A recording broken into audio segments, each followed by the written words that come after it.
Boeing's downfall didn't happen in one tragic moment. It was a slow, invisible descent that began years before anyone realized. But how did the world's top aerospace giant let itself unravel from the inside? In this video, we'll uncover the untold story of Boeing's gradual decline. A history of ignored risks and warnings that were hiding in plain sight. And that's not all. By the end of this video, we're going to reveal one crucial factor that brought it all together. But first, we need to take a look at the Boeing that once soared higher than all other aviation giants. At its peak, Boeing was the embodiment of American innovation and aviation dominance. The company's journey began in 1916 when founder William Boeing built a simple seaplane in a small Seattle shipyard that astounded everyone around. By the time World War II erupted, the company had already become a symbol of engineering strength, with its B-17 Flying Fortress bombers that were known for their durability. These planes turned out to be crucial for Allied victory. After this milestone, Boeing was no longer just a company. It was a driving force behind American air power. In the following decades, Boeing continued to push the boundaries of commercial aviation. The introduction of the 707 in the 1950s ushered in the jet age, making air travel accessible to the public like never before. Then, in 1970, Boeing launched the iconic 747, revolutionizing long-haul flights with its distinctive humpback design. In the meantime, the 737 became the workhorse of short-haul routes, eventually becoming the most produced aircraft in history. By the mid-1990s, Boeing had firmly established itself as the world leader in both military and commercial aviation, shaping the future of flight for generations to come. Then came 1997, a year that would forever alter the course of Boeing's history. While many believe the company's troubles stem from high-profile crashes and mechanical failures, the truth goes much deeper. The turning point wasn't a catastrophe. It began with a simple handshake, one that was supposed to secure Boeing's future. By the mid-1990s, Boeing found itself in an intense battle to retain its dominance in the commercial aviation market.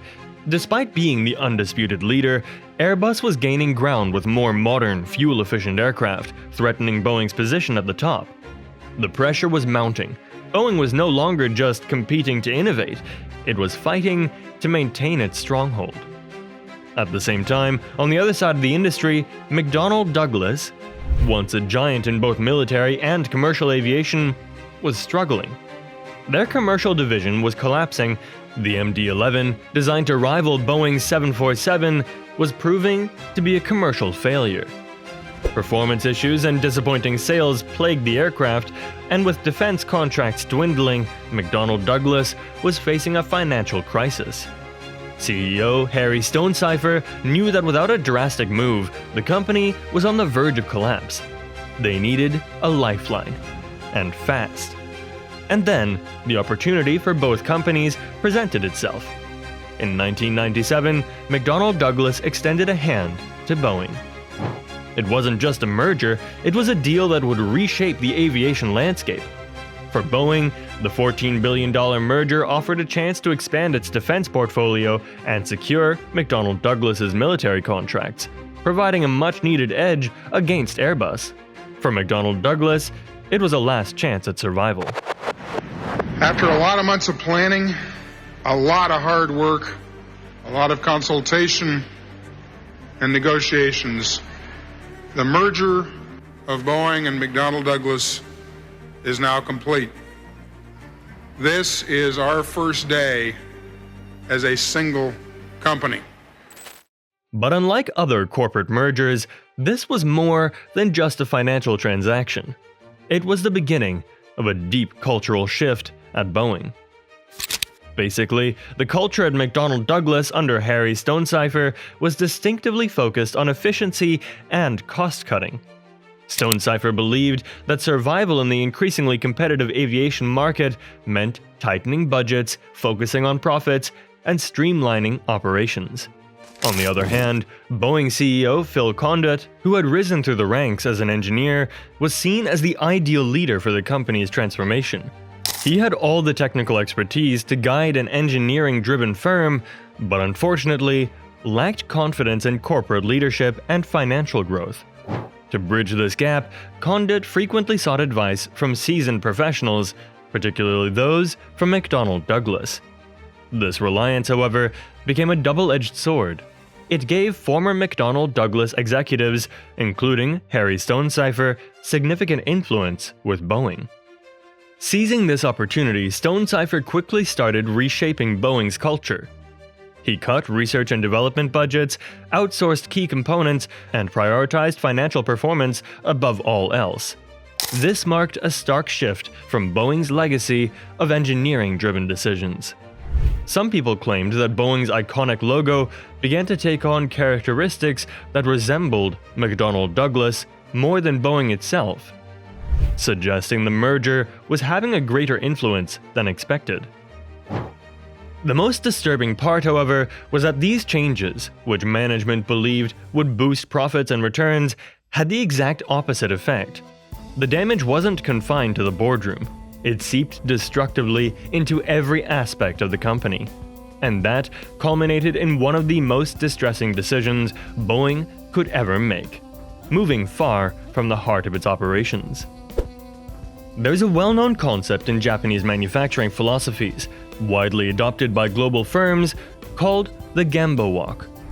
Gemba is a Japanese term that translates to the real place, referring to the place where value is actually created. Japanese manufacturers believe that direct observation allows leaders to fully understand operations, ensuring better decisions. The logic is simple. Decisions made from afar often miss critical details. By staying connected to the production floor, companies can boost performance, something Boeing completely missed out on. Basically, when the decisions happening at Boeing weren't sitting well with Boeing's loyal employees and engineers, tension began to rise. The internal divide between leadership decisions and the workforce was pretty evident. But instead of reassuring the workforce and understanding their concerns, Condit made the bold and controversial decision to move Boeing's headquarters from Seattle, its home for over 85 years, to Chicago. On the surface, this decision to move headquarters was framed as a way to position the company as a more global, independent entity, free from its manufacturing roots. The leadership argued it would allow them to focus on broader strategic decisions rather than being tied to the day-to-day operations of aircraft production. For them, it even seemed like a smart financial move, bringing in $60 million in state and local tax credits over 20 years. But to the engineers and factory workers in Seattle, it felt like betrayal. For many, it was proof that Boeing's new leadership was more interested in financial strategy than the actual nuts and bolts of building airplanes. The shift to Chicago placed the executive team thousands of miles away from the factories and the very people who designed and built the planes. This move wasn't just about location, it marked the beginning of an era where financial decisions were made in isolation. But it wasn't just one isolated decision that infuriated the machinists and engineers. Right after this, a series of poor decisions that came one after another deeply eroded the already rusted foundations of the once mighty giant. So this is a story. So it is a story about leadership because you can point to the CEOs who failed over and over again because their focus again was on making numbers, not making planes. Gautam Mukunda. On December 1st, 2003, Philip Condit stepped down as CEO of Boeing, opening the door for Harry Stonecipher, who was far from popular among the workforce. Around that same time, Boeing's talented design team, eager to stay ahead of Airbus, proposed developing new models to replace the aging 727, 737, and 757 aircraft. These planes had been the backbone of Boeing's fleet for decades, but were becoming outdated as Airbus introduced newer, more efficient models. Yet again, Stonecipher made a costly mistake. He rejected the idea, dismissing it as too expensive and time-consuming. This decision left Boeing lagging behind Airbus, which continued to push the boundaries of aviation technology with their A320neo and other cutting-edge models. Just 2 years later, Stonecipher was forced to resign for violating the company's code of conduct. Cautionary tale. As we reported here last night, the CEO of Boeing has been ousted over an affair with a coworker. What does this case say, if anything at all, about changing morality in this country? Was Boeing a special case, or do all companies and employees have something to learn from this episode? In depth tonight, here is NBC's Ann Thompson. Harry Stonecipher was Boeing's very own ethics czar. You have to look it squarely in the eye. But violating the code of conduct he developed by having an extramarital affair with a female executive cost the CEO his job. We saw things surrounding the relationship that we thought were potentially embarrassing and therefore compromised Harry's ability to lead the company. That swift reaction has some wondering if there's a new morality in corporate America. Many hoped that Alan Mullaney, the visionary behind the successful Boeing 777, would take the helm and steer the company back on course. But that didn't happen. Instead, Boeing chose another leader, one whose decisions only accelerated the company's downward spiral. The board chose Jim McNerney, a former GE executive, known for cost-cutting and corporate strategy, prioritizing financial performance over innovation. In McNerney's term, the destruction sped up real fast. In a bid to cut costs and boost profits, Boeing began outsourcing significant portions of its production to a global network of suppliers. This strategy, known as Partnering for Success, was meant to streamline operations and reduce expenses. The crown jewel of this outsourcing experiment was the 787 Dreamliner. Boeing envisioned the Dreamliner as the future of air travel, a lightweight, fuel-efficient marvel that would revolutionize the industry. But rather than building it in-house, Boeing spread the work across the globe, contracting suppliers from Italy to Japan to manufacture key components. On paper, it seemed like a brilliant strategy, but in reality, the execution was a nightmare. Without the tight oversight that Boeing's engineers had traditionally maintained, quality control slipped through the cracks. Parts didn't fit together, suppliers fell behind schedule, and critical components proved to be dangerously flawed. Did you fly one?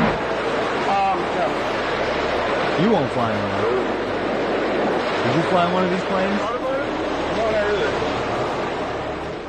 Of 15 workers asked randomly, 10 said they would not fly on the Dreamliner. I wouldn't fly one of these planes because I see the quality going down around here. The overheating of lithium-ion batteries in the 787 was also one of the most visible and alarming consequences of Boeing's outsourcing decisions. The batteries, sourced from external suppliers, were a critical innovation that posed significant risks that had not been fully mitigated. As a result, the entire 787 fleet was grounded in 2013 after several instances of battery fires. Not only that, Boeing was forced to send hundreds of engineers to suppliers' facilities to fix these issues, undermining the very cost-saving rationale behind outsourcing. What we've devised from our research is that Boeing's current downfall isn't due to workers or engineers neglecting their duties. Instead, it's the result of strategic and managerial missteps by leaders more concerned with business metrics than with the quality and innovation an engineering company requires. Had management allowed Boeing to stay true to its roots as an engineering and manufacturing powerhouse, it could have continued to soar. But by prioritizing profits and corporate greed, they steered Boeing into its current crisis. And to make matters worse, Boeing's own executives have been making plans that have hurt the company's workers, leading to endless strikes. These evil plans are covered in another video on the channel that you can click here to watch. Thanks for watching, please like and subscribe, and we'll see you soon.